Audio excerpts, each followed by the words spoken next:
자, 오늘 말씀은요, 모든 것을 버리고 일어나 따르니라 라는 제목으로 함께 나누도록 하겠습니다. 모든 것을 버리고 일어나 따르니라. 우리가 살아가면서 변화의 갈림길에 서게 될 때가 많이 있죠. 그때 익숙한 안정감을 붙들 것이냐, 아니면 두렵고 낯선 길을 선택할 것인가, 참 고민이 됩니다. 변화는 항상 불안과 두려움을 가지고 옵니다. 우리가 현재의 편안함을 포기해야 하기 때문에 그런 마음이 드는 것이겠죠. 그럼에도 불구하고 인류의 역사 속에서 위대한 발걸음을 내딛었던 많은 사람들은 모든 변화의 순간에 과감하게 그 익숙함을 내려놓고 앞을 향하여 전진했습니다. 자, 역사 속의 인물 한 명을 살펴봅시다. 아브라함을 생각해 볼까요? 고향과 친척과 아버지의 집을 떠나 하나님의 부르심을 따라갔던 아브라함. 안정된 터전이 있었어요. 그죠? 오랫동안 살았기 때문에 그것이 좋았습니다. 미래에 대한 보장도 있었어요. 그런데 이 모든 것들을 내려놓고 낯선 땅으로 가는 거예요. 나의 정체성과 삶의 목적을 위해서 완전한 결단을 한 것이죠. 단순히 그냥 지리적인 이동을 한 것이 아닙니다. 여기에 있다가 다른 동네로 간 것이 아니에요. 자신의 삶을 바꾼 것입니다. 자, 어떻게 이 모든 것을 내려놓고 아브라함은 자신의 고향을 내려놓고 떠날 수 있었을까? 하나님의 부르심이 현재의 안정감보다 더 큰 미래를 약속하고 있다는 것, 이것을 믿었기 때문입니다. 자, 이와 비슷한 이야기가 교회사에도 있어요. 초대교회의 사도들, 제자들, 그리고 순교자들, 그들은 왜 목숨을 걸고 복음을 전했을까? 그들에게는 안정된 삶이 있었습니다. 안락한 일상이 눈앞에 있었어요. 근데 예수 그리스도의 부르심 앞에서 과감히 그것을 버렸습니다. 심지어 자신의 생명도 내어놓았습니다. 그들은 왜 그런 선택을 할 수 있었을까? 단지 새로운 종교를 받아들인 것이 아니라 그들은 무엇을 받아들였을까요? 완전히 새로운 삶을 선택했기 때문이에요. 자, 우리가 여전히 과거의 안정감과 익숙함에 매달려서 예수님의 부르심을 거부하고 있는 것은 아닌지 한번 생각을 해봅시다. 우리 새 신발을 다 좋아하죠. 그리고 새 신발을 신어본 적이 있습니까? 근데 처음 신었을 때는 이 발에 꽉 끼고 너무나 불편해요. 그래서 점점 그러나 시간이 지남에 있어서 발에 맞추어지고 편안해지죠. 근데 가끔은 이 새 신발이 너무 불편하다고 생각해서 낡은 신발을 다시 신고 싶을 때가 있습니다. 그렇죠? 낡은 신발은 이미 발에 익숙해져서 아주 편하기 때문이에요. 하지만 계속해서 그 낡은 신발만 신고 다니면 어떻게 될까요? 바닥이 닳고 미끄러지고 구멍이 나서 물이 새게 되겠죠. 발 건강에도 좋지 않습니다.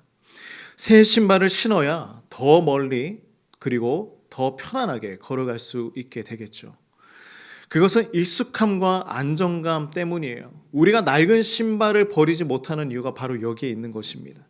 새로운 것이 주는 불편함, 그 두려움을 피하고 싶기 때문이죠.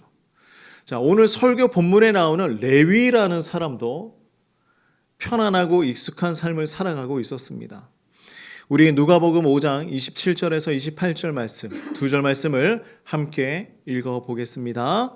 시작. 그 후에 예수께서 나가사 레위라는 세리가 세간에 앉아 있는 것을 보시고 나를 따르라 하시니 그가 모든 것을 버리고 일어나 따르니라. 자, 예수님은 갈릴리 지역에서 복음을 전파하고 있으셨습니다. 이 오늘 본문 그 전에 한 사건이 있었어요. 친구들이 자신의 친구가 중풍병에 걸려 있는 거예요. 그래서 네 사람이 자신의 중풍병 걸린 친구를 데리고 지붕을 뚫고 예수님에게 내려주어 고침을 받게 했습니다. 근데 이 일이 있고 난 이후에 얼마 지나지 않아서 예수님께서 길을 가시고 있는데 한 사람을 만나는 거예요. 근데 이 만났던 사람의 이름이 바로 레위입니다. 세간에서 일하는 세리라는 사람이었죠. 근데 마태복음에는 이 레위를 누구라고 이야기하고 있냐면 마태라고 얘기하고 있습니다. 그래서 레위 그리고 마태 같은 사람이라는 것을 우리는 알 수가 있겠죠. 근데 이 세리는 세금을 걷는 사람, 세금 징수원이었어요. 근데 이 로마인들뿐만이 아니라 유대인들까지도 세금을 내야 하는 의무가 있었습니다. 그런데 적당히 내는 것이 아니라 아주 과도하게 이 세금을 내야 했던 거예요. 로마 통치 시대 동안에는 이 과세가 아주 가혹한 수준이었습니다. 그래서 유대인들은 이방인들을 미워하는 것처럼 누구를 미워할까요? 세리들을 미워하는 거예요. 너희가 같은 유대인인데 어떻게 로마를 위하여서 일을 하고 있느냐? 그리고 어떻게 우리에게 더 많은 세금을 걷어갈 수가 있느냐? 자, 고대 로마의 역사가였던 타키투스의 기록을 보면 이렇게 기록이 되어 있는데요. 주후 17년에 시리아와 유대 지방의 사람들이 세금을 줄여달라고 애걸하였다라고 기록을 하고 있습니다. 나아가서 세금이 너무나 힘들었던 것을 알 수가 있겠죠. 하지만 그들은 더 부당하게 세금을 걷었고 개인의 욕심을 채우기 위해서 자신들의 유익만을 위해서 일을 했습니다. 민족을 더 힘들게 했던 것이죠. 그래서 유대인이 이 세무 일을 하게 되면 사회와 단절되었어요. 심지어 법정에서 증인으로 설 수도 없었습니다. 그들은 살인자와 강도와 같은 수준으로 취급을 받았어요. 세리가 만진 돈은 심지어 이렇게 자성금으로도 사용할 수가 없었습니다. 그래서 세리들은 이 정도로 유대인들에게 미움을 받는 사람들이었어요. 같이 있고 싶지도 않고 상종도 하지 않는 사람들이었습니다. 근데 그에게 누가 찾아오셨습니까? 바로 예수님이 찾아오신 거예요. 그렇게 미움을 받고 있는 사람 세리에게 찾아온 것입니다. 그리고 예수님 말씀하시죠. 나를 따르라 라고 말씀하십니다. 나를 따르라. 레위는 그래서 대답합니다. 그가 모든 것을 버리고 일어나서 따르니라. 자, 예수님께서 나를 따르라 하는 이 말씀은요, 내 제자가 되라 라는 말씀과 동일합니다. 나를 따라와라. 나의 제자가 되어라. 그리고 잠깐 따라다니다가 졸업하는 것이 아니었습니다. 이것은 평생 따르는 것을 의미하는 거예요. 예수님께서 한번 따라와, 나를 따르라 라고 한 것은 평생 나를 쫓아와야 해 라는 것과 동일한 거예요. 옛날 무협 영화를 보면요, 이런 모습들이 많이 나와요. 훌륭한 스승을 제자들이 찾아가서 나에게 무공을 가르쳐 주시옵소서, 나의 스승이 되어 주시옵소서. 제자가 먼저 찾아가요. 예수님의 시대에도 동일했습니다. 제자들이 스승에게 찾아가서 가르침을 받았어요. 그런데 예수님은 달랐어요. 어떻게 합니까? 제자에게 예수님이 먼저 찾아오셨어요. 내가 가서 너를 나의 제자로 삼겠다. 나를 따라와라. 레위는 예수님의 그 한마디에 모든 것을 버려두고 일어나 따라갑니다.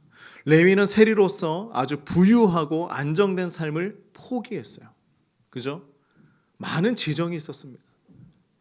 돈이 있으면 행복하다고 생각하는 사람들이 얼마나 많이 있습니까? 근데 그것을 내려놓고 예수님을 따라가는 것입니다. 마치 우리가 안정된 직장과 높은 연봉을 포기하고 하나님의 부르심에 순종하는 것과 같은 것이겠죠. 우리가 섬기고 있는 레바논 선교사님 가정이 있지 않습니까? 근데 그 선교사님은 치과 의사예요. 한국에서 병원을 하고 하면 더 안정된 삶을 살아갈 수 있습니다. 근데 지금 어디가 있습니까? 분쟁 지역인 레바논에 가서 주의 복음을 전하고 있는 거예요. 그 일이 어떻게 가능한가? 내가 가진 모든 것을 주님께 드렸기 때문에 그것이 가능한 겁니다. 내가 가지고 있는 직업, 내가 가지고 있는 이 재능, 이 모든 것을 주님을 위하여 사용하겠습니다. 레위는 예수님의 제자가 되었다는 것을 의미하죠. 그렇다면 오늘날 우리에게도 동일한 부르심이 있습니다.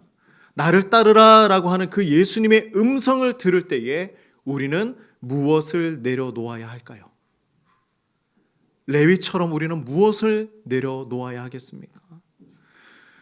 우리 사랑하는 성도님들은 어떤 것을 포기해야 주님을 온전히 따라갈 수 있겠습니까? 우리에게 어떤 결단을 주님은 요구하고 있으십니까? 주님을 따라 나서는 일은요, 그리 쉬운 일이 아니에요. 나의 것을 기부해야 합니다. 포기해야 합니다. 성경을 보면 예수님을 따르는 제자들에게 사용하는 단어가 하나 있어요. 아콜루데오라는 단어입니다. 이 단어는 따르라 라는 의미를 가지고 있는데 그 깊은 의미를 살펴보면 믿음의 생활에 대해서 이야기합니다. 생활이 뭐예요? 나의 삶입니다. 나의 삶을 모두 주님께 드리는 것, 그것이 따르는 거예요. 예수님을 따르는 것. 예수님의 제자들은요, 사회적으로 인정받는 사람이 드물었어요. 소외된 사람들을 치료하시고 낮은 자를 세워서 제자로 삼으셨습니다. 예수님은 언제나 벽을 허무시는 분이셨죠. 사람과 사람 사이의 벽을 허무시고 문화와 문화 사이의 벽을 허무시고 계층과 계층 사이의 벽을 허무셨습니다. 이번에 레위를 제자로 부르시는 일에도 예수님은 그들의 친구가 되어주시는 거예요.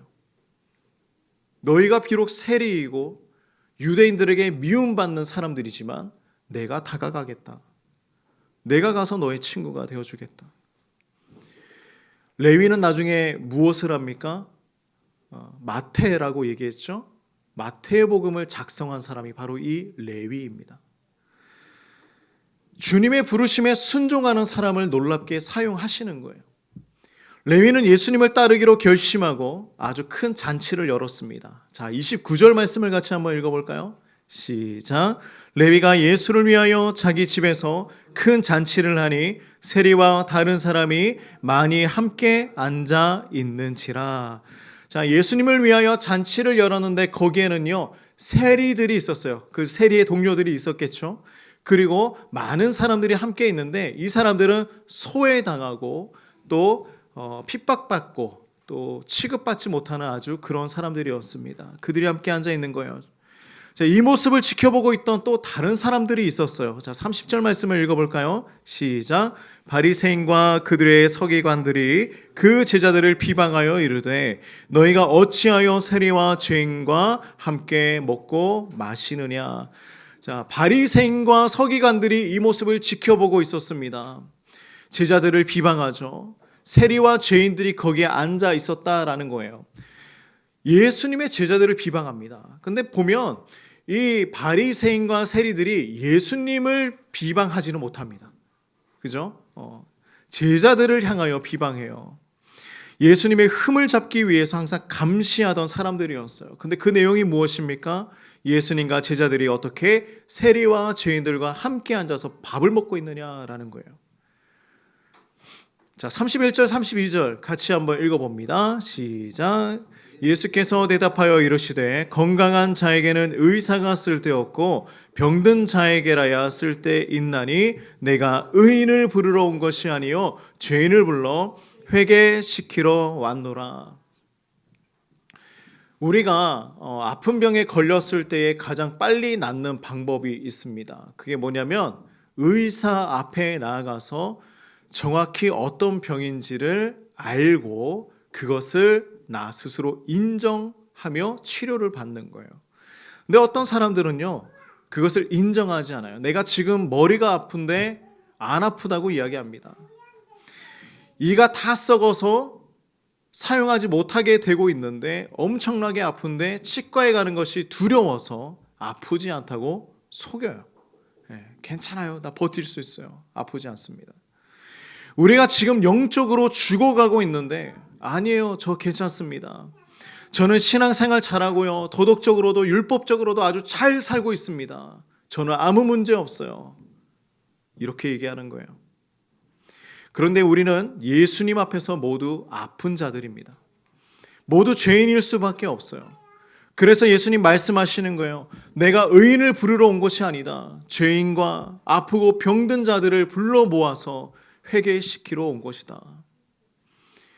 바리새인과 서기관들은 여기에서 멈추지 않습니다. 계속해서 트집을 잡죠. 이번에는 금식의 문제를 이야기합니다. 그들의 질문을 한번 살펴봅시다. 33절 말씀입니다. 같이 읽어볼까요? 자, 시작. 그들이 예수께 말하되 요한의 제자는 자주 금식하며 기도하고 바리새인들의 제자들도 또한 그리하되 당신의 제자들은 먹고 마시나이다.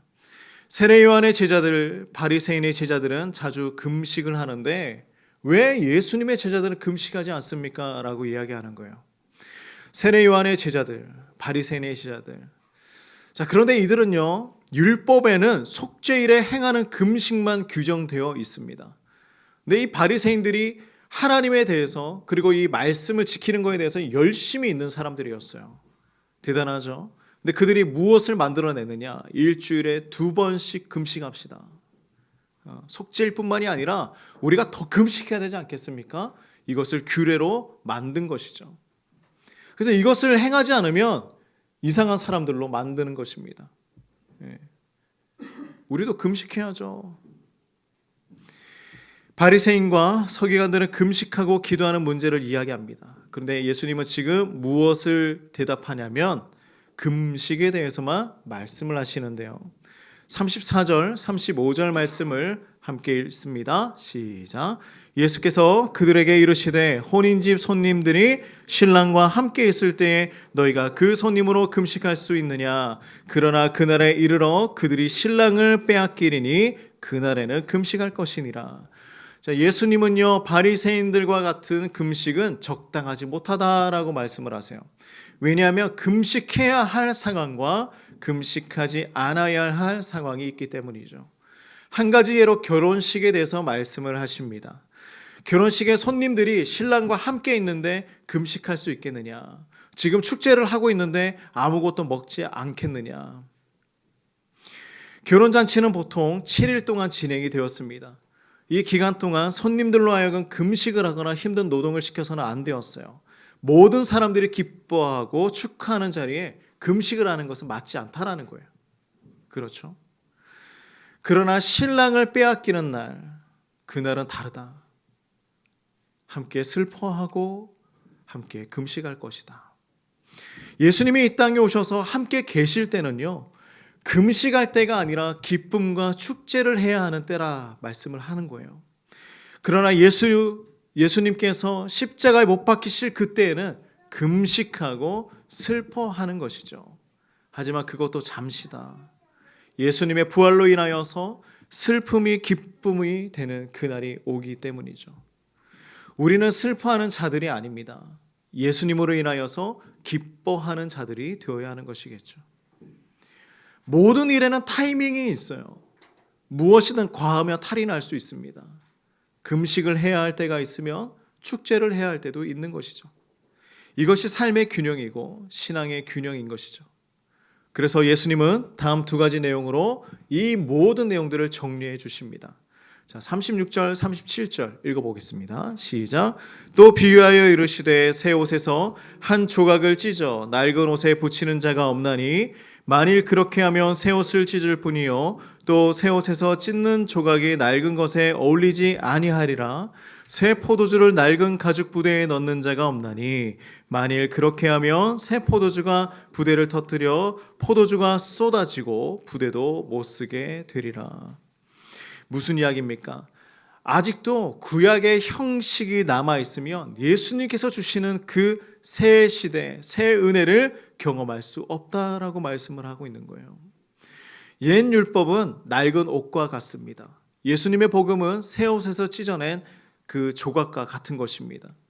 자, 새 옷의 조각을 헌 옷에 기우게 되면 어떤 일이 일어납니까? 헌 옷은 빨아도 크기가 줄어들지 않죠. 그러나 새로운 조각을 헌 옷에 기우게 되면 그 크기가 많이 줄어들기 때문에 헌 옷을 찢어지게 만든다라는 것입니다. 예수님이 우리에게 오신 이유가 무엇인가? 헌 옷을 덧대기 위해서 오신 것이 아니라 완전히 그리스도의 새 옷으로 우리를 입혀주시기 위해서 이 땅에 오셨다라는 것입니다. 포도주도 마찬가지예요. 이때 당시에 포도주를 담는 그 가죽 부대는요, 염소 가죽으로 만들었습니다. 그래서 오래 사용할수록 단단해지는 거예요. 근데 새 포도주는 어떤 역할을 합니까? 발효되기 시작하면 팽창하기 시작하겠죠. 그러므로 늘어나지 않고 단단한 날국 가죽 부대에 이 새 포도주를 넣으면 찢어질 수밖에 없는 것입니다. 예수님의 복음은요, 새 포도주와 같은 것이다. 이것은 마치 최신 소프트웨어를 구형 컴퓨터에 설치할 수 없는 것과 똑같은 거예요. 새 운영체제는 너무나 빠르고 더 강력한 기능을 가지고 있지만 오래된 기기는 그것을 감당할 수가 없습니다. 우리의 마음과 신앙도 똑같은 거예요. 뭐냐면 과거의 편견과 고정관념을 버리고 새 마음을 준비해야 그 복음의 능력을 경험할 수 있는 것입니다. 바리새인들이 지금 그러고 있는 거예요. 과거의 관습과 본인들이 만들어낸 규례를 가지고 사람들을 바라보고 있는 것입니다. 그래서 예수님은 38절에 이렇게 말씀하시죠. 같이 한번 볼까요? 새 포도주는 새 부대에 넣어야 할 것이니라. 하지만 이미 만들어진 그 전통과 관습을 바꾸는 것이 너무나 어렵습니다. 우리가 옛날 이야기 많이 하죠. 라떼는 말이야, 우리는 다 이렇게 해왔어. 우리는 다 참고 이루어냈어. 너희도 버텨야 해. 우리는 예배할 때 박수 치지 않아. 우리는 주일에 돈을 쓰지 않아. 수많은 관습과 규례들을 스스로 만들어갑니다. 자, 39절 말씀을 같이 한번 읽어볼까요? 시작.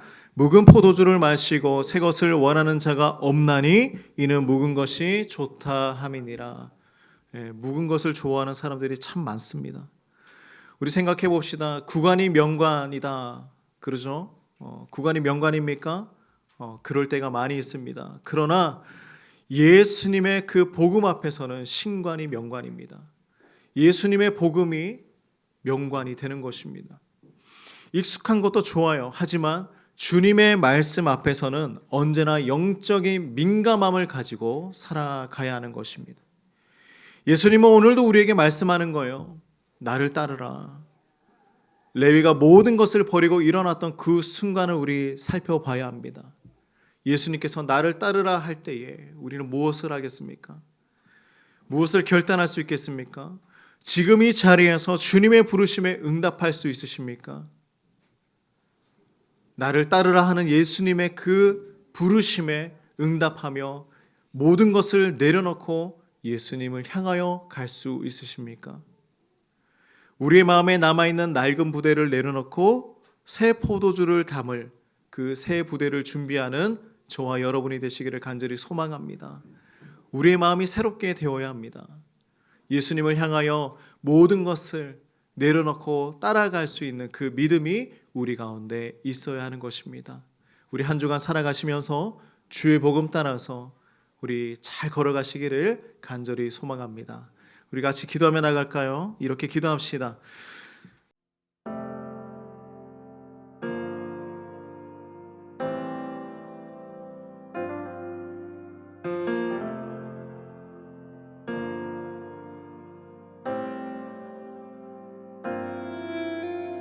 우리는 하나님의 자녀, 주 사랑하는